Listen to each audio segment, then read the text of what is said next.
Brian, what are some of the issues that you should consider when establishing a charitable gifting strategy? Yeah, this is a strategy, not the one-time gift kind of thing. So this discussion is about actually having a plan for charitable giving. Are you going to give recurring over your lifetime? Are you going to give money at death? Do you have appreciated assets to give? Naming your beneficiaries. This also involves having an analysis of your own personal cash flow so you know how much extra you can give.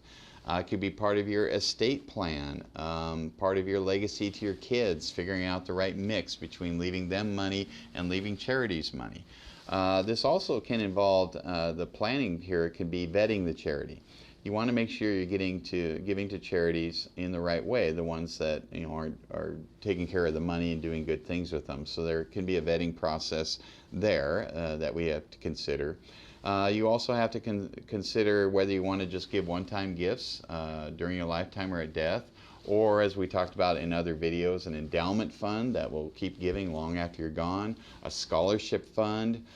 You can give for restrictive purposes, like I'm only giving to the building fund, or I'm giving to the Feed the Homeless fund, or whatever it is with that charity.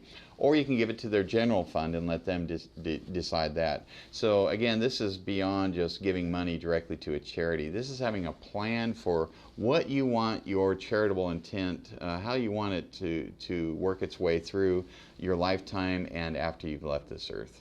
Brian, that's some great information. It all sounds great, but who wouldn't want to do this? Well, if you don't have a charitable intent or you don't have the money, obviously you're not going to do it.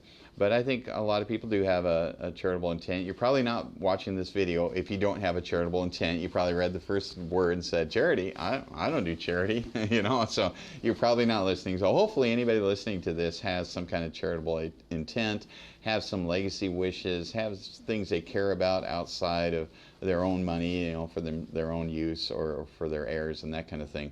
So yeah, there's no real detriments to having a plan. But I think what happens is we get busy and we don't have plans. Another one of my videos talked about the importance of having a financial plan.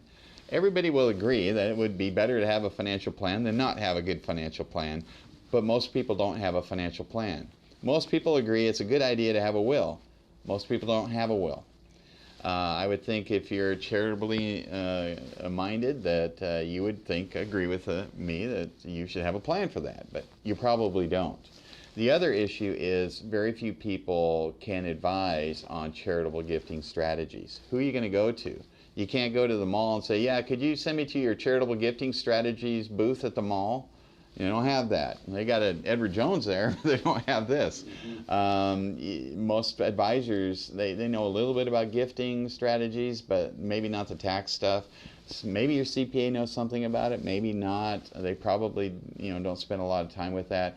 So there really isn't a lot of folks out there that are talking about all the different ways we can benefit our charities on a tax, a good tax basis, saving taxable income, having it integrated as part of our financial plan. Integrating all this together is something that's very hard to find. So I'd say probably the biggest obstacle to having a good charitable gifting strategy is, no one knows all this stuff. So that's why these videos are being created to help kind of guide people along, get them going to start thinking about, well, how could I put a nice plan together for my charitable intent?